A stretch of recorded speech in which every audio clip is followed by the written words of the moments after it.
1, 2, and we're off. Play me, play me, play me. Play me like my tongue is grinding. I'm the worst football manager ever, and welcome back to the next episode of Corby Carnage. Thanks so much for joining me again, and I hope you've had a great Christmas if you're watching this around this kind of time of year. If you're not watching it this time of year, then don't worry, just ignore that completely. But the reason I say it is because today, this is the first day I have this little black plate sitting in front of me. Look at it. So now the audio of this video should be incredible. What? It sounds like it's no different. Don't say that. That's just mean. I'm going to purposely try and say as many P's as I can possibly do in this episode, and I'm sure they'll still sound bad. At least it looks cool, right? It looks really cool. So I've made it, basically. I've made it. So since our last episode, I've played a lot of games of football. 8 games of football with Corby Town FC, and I want to show you how I've done. Rather than going into every game and showing you every person's thing, I just want to show you in this screen here for most of it. You can see here the last game I played was against Whitby and I lost 3-0. You remember that, right? And thanks for all those comments of people saying, no way, you didn't deserve to lose 3-0, that's ridiculous. And also thank you to all your comments of people leaving different ideas of things I should do, maybe individuals to begin to approach, like, you know, you need a striker, someone said, and somebody else said something about kind of when to go into counter and what to do in counter attack and when to change and when not to change. Reading every comment and taking it all on board because I just want to improve, right? And since that game, it's been a bit of a mixed bag. In honesty, the 2 games afterwards, I did really well. Won two 1-0 victories against Coalfield and Barwell.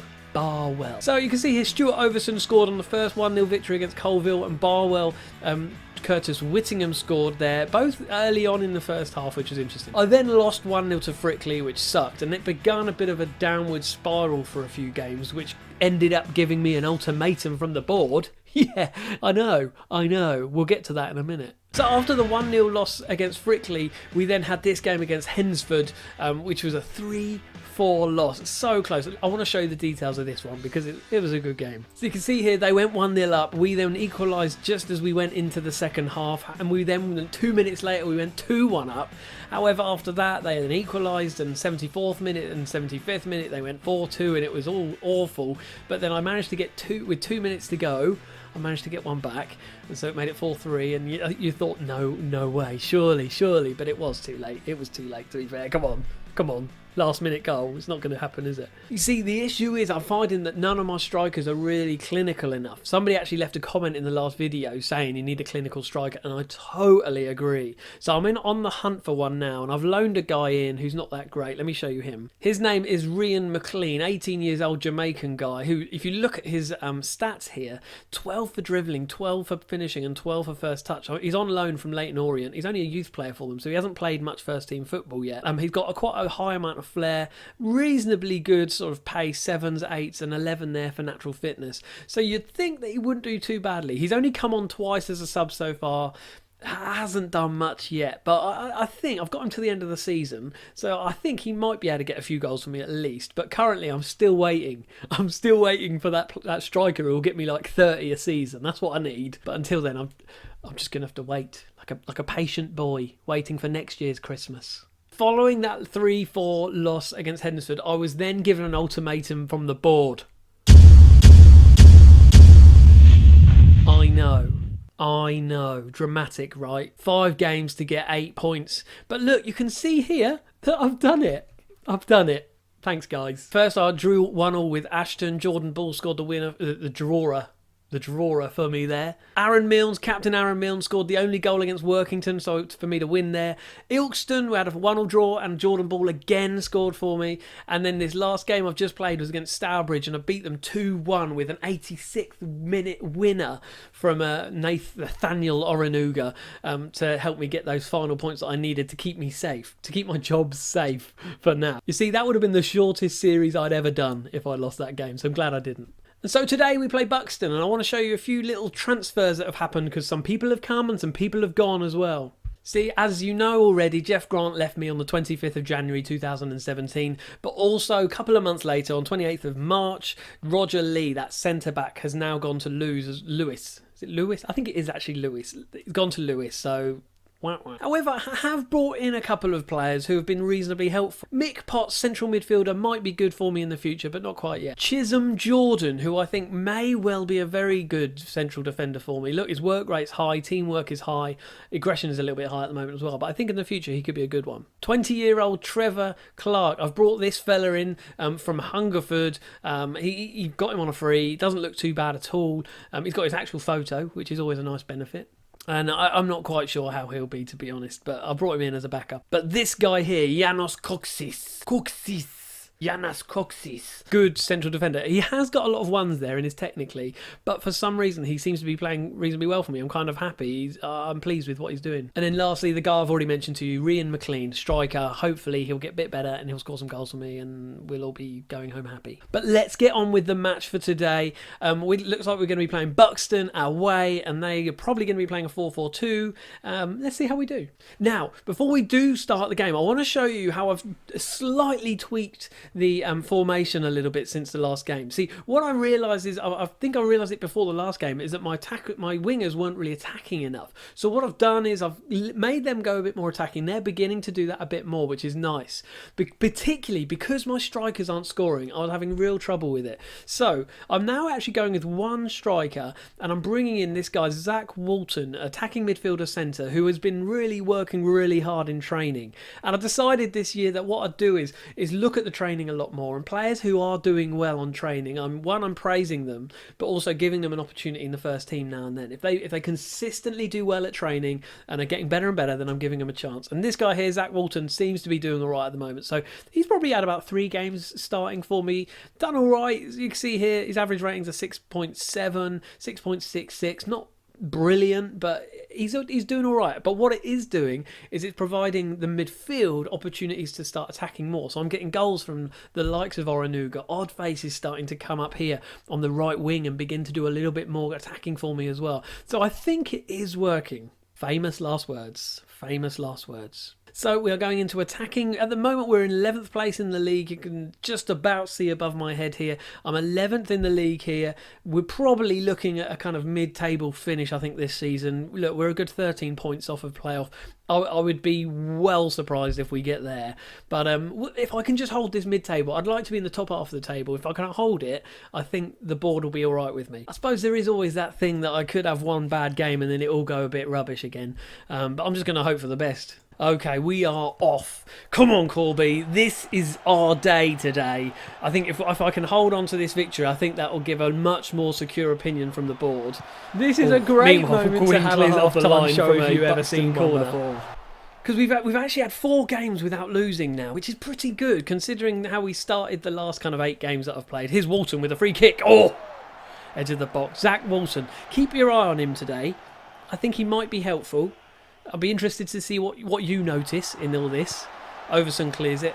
And Milnes picks up the loose ball. Captain Aaron Milnes played well for me. Oh, and here we go. Silent J's on his own. Hasn't scored in a long time. A goal would be nice. And he does. He scores. He scores. He scores. You won't even believe me that he's been playing rubbish because he just did that 13th minute in. But genuinely, Silent J has been absolutely poor. He's just got a brand new contract. So maybe that's it. Maybe that's it. He got a new contract, so he's feeling a bit more energised by the money. The high-flying money of Evo Stick Football. But here he is on his own, and there he tucks it away in the bottom right corner, left corner. I don't know what's left and right. You know what I mean? It's all the same, isn't it? It's all the same. That is very helpful. That he was in a goal drought. He was, and now that's taken him out of it, which is beautiful. And here's Duggan for Buxton. I think we beat Buxton last time in the league. Pritchard for them. Niven on the edge of the box here. Pritchard's got picked up a bit of an injury there. Abbott, Madden, challenge them, boys. Don't let him get the shot in. Is Delico. Oh, and he crossed it, but we've got it out, and Abbott picks up the loose ball at the edge of the box. Duggan, don't let him shoot. Madden. Oh, Martin Phillips. Martin Phillips, what a man. So Phillips is my new keeper who's been replacing Jeff Grant, who of course left on that free before. And he hasn't been playing badly. He's no Jeff Grant, is he? Do you know what I mean? Oh, and Pritchard, he holds on to it again. But I'll tell you what, he will become a Jeff Grant if he gets this. Do you know what I mean? In fact, I'd be tempted to nickname him Jeff Grant because he's that good.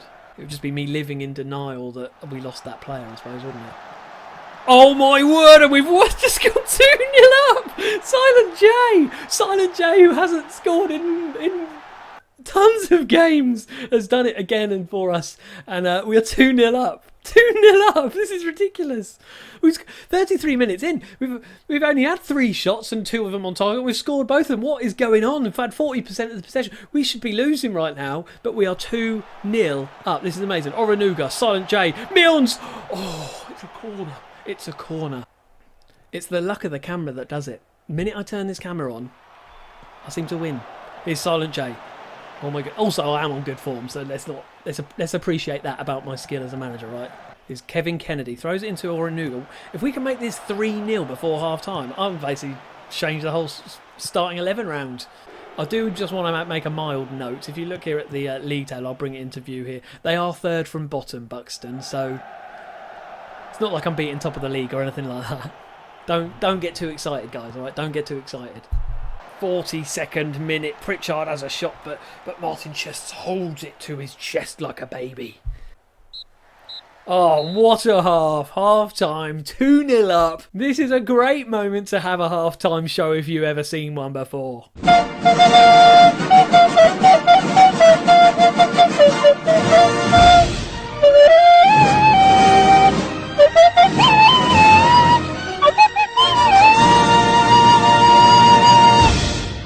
For today's halftime show, I want to let you guys know a little bit about my plans video-wise this year.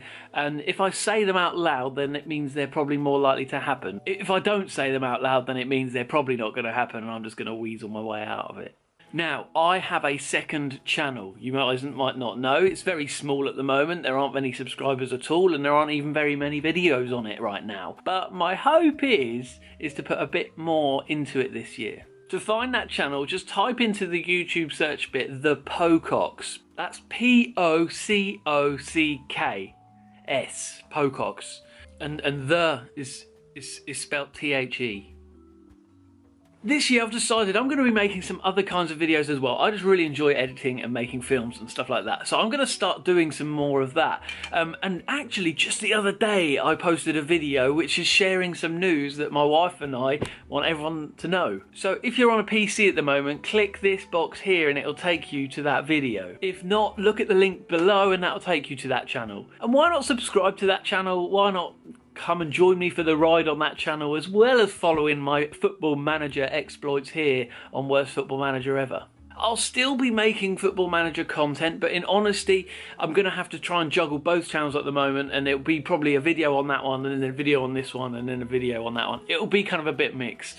So, for today's halftime show, hit pause on this button. That's the pause symbol. And then right click the link below open the link in the new tab, watch that video, or click on that link here again. That one. Go and watch the video and then come back and let's now crack on with the second half of this match. See you later. Okay, welcome back, and we are just about to start the second half now. We are 2-0 up. This is excellent stuff. I have literally changed nothing. There's a couple of players that are on a 6.4, so we may take them off as time goes on if they don't buck their ideas up. Do you know what I mean? But looking at the stats, we just should not be winning. We've 44% possession. We've only had 6 shots, 4 of them on target, and we've scored 2 of them. They've had 11 shots, 6 on target, 57% of the possession, but we are somehow still winning this. And it's 67 minutes gone. This has been such a boring half so far. But we're still just 2-0 up, and this is lovely stuff. Here's Zach Walton, the youngster midfielder. He hasn't... There he is, lost the ball. And Buxton had a bit of a counter there. Could have scored, but they didn't. Those of you watching Zach Walton, I'll show you his match stats at the end of the game, just so you can see him. I'd be interested to know what they are as well, to be honest. It's giving these youngsters a go, innit? It's giving them a go. Whilst we're piddling around doing different bits and pieces, look at something I've noticed that I bet you don't know about. Right click on the pitch, show pitch vertically or horizontally. You can show it like that. Oh, once we're waiting for the next highlight to come on, I'll show you what it looks like. Here you go, here it is. Look. Oh, and Buxton have just scored from it. I'm not going to do that again, changing that back. 83 minutes and Buxton have now got one back. This is not good, guys. We're going to have to make some changes. Here's the goal. Delico with a free kick, straight from a free kick. Oh, fair play to the guy. Fair play to him. Okay, we're in the 87th minute. We're just going to do one substitution here, which is how happened. And now I'll make another one to waste a bit more time. Here's Walton on the attack. Here's Silent J, though. If we can make it 3-1, that'd be lovely. Oddface, get the cross in, mate. Oh, Webb on the edge of the area. Is he shoot from there? No, he won't. Silent J holds on to it. Oh, we've lost it. We've lost it, boys. We've lost it. Close them down. Don't you dare lose this. Don't you dare. There's a guy on the right. He's got all the space in the world, but leave a shot, and that was a poor shot, and they've wasted their possibly last opportunity of the game. Okay, corner free kick from Delico here, and it's headed out, but Delico picks up the loose ball again. Don't let them score. Oh! Philip saves it. He saves it. We're into defensive mentality now. And you know what? I'm going to do another substitution. Anybody will do, to be honest. Johnny Simpson's going to come on for Zach Walton now. Just simply to waste time. There's a corner from Buxton. It's headed out. They've got less than a minute to go now. So all we've got to do is get the ball and keep it. Just get the ball and keep it, lads. Oh, and Phillips rose to that cross and he... I can't even speak. Can't even speak. Yeah, held onto that cross really lovely there. And 30 seconds to go now, guys. Come on.